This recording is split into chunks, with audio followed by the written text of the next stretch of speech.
So these are just some of the little vignettes that I recall. The other thing that I wanted before I introduce Tom is the fact that we would wake up, well, matter of fact, we'd go to bed praying that it would be nice the next day and not cloudy, so that the Corsairs, Navy and Marine Corps pilots could fly off the ships or off the land and come in and keep the bad guys away from us. When we were up in those mountains, the Corsair flew so relatively slow.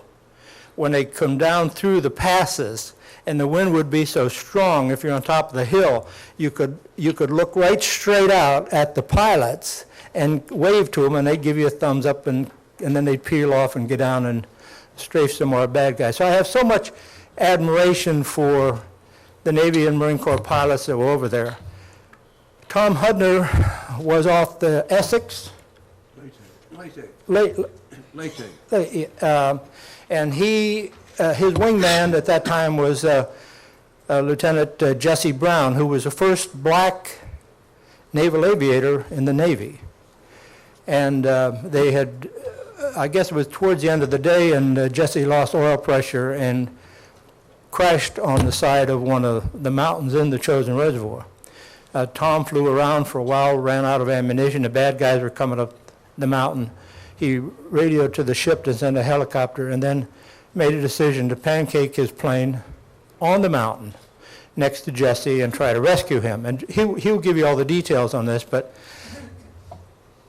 he's just one of my heroes, not just for what he did for trying to get Jesse out, but for the fact that I always relate Tom to all those other Corsair pilots that were up there protecting us, keeping the bad guys off our neck. In later years, and Tom and I have become good friends, we've gone back to Korea together several times, I asked Tom, I said, Tom, what were you thinking? Can you recall, what were you thinking in that particular moment when you decided to put your plane on the mountain? He said, World War, and he said, I had two thoughts. One, that I might be decorated. He said, on the other hand, I might get a court-martial for destroying government property. Fortunately, the government, in their wisdom, gave him the Medal of Honor, and it's my great pleasure to introduce to you my friend, Captain Tom Hudner, Medal of Honor.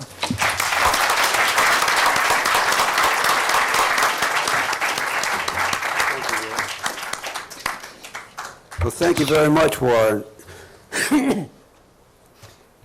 It's a great privilege to be with you here this morning, and I'm delighted that over the last several days you all have an opportunity to hear a lot of different aspects of not only World War II, which the American veterans had started off commemorating, but also the Vietnam, the Korean War, and now getting a good look at what's going on over in Korea and Afghanistan and Kosovo.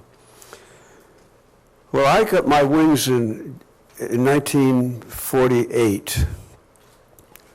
A little bit more background. I went to the Naval Academy, was there during World War II, and that was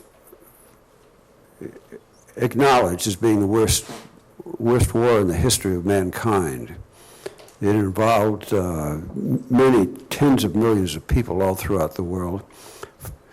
Over 40 million, anywhere between 40 and 80 million people were killed during World War II as a direct or indirect result of that war. And when it was over in 1945, we felt that we had wiped out an adversary, and fortunately, because there were many times during World War II that we came close to losing it.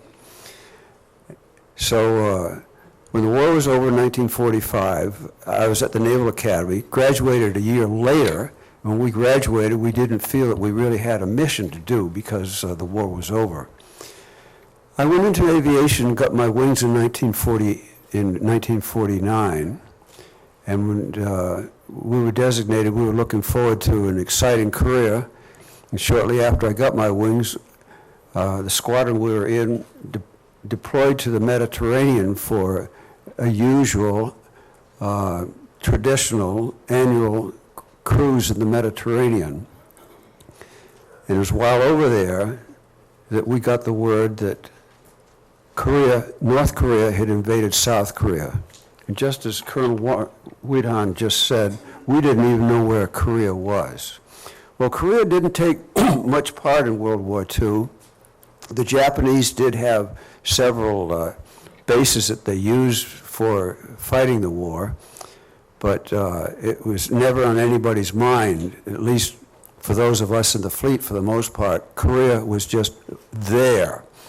And as a matter of fact, on January 20th of 1950, 6 months preceding the invasion, Secretary of State Atchison told a group in a widely publicized conference that Korea was outside of our sphere of interest, indicating that no matter what happened out there, we'd not get involved.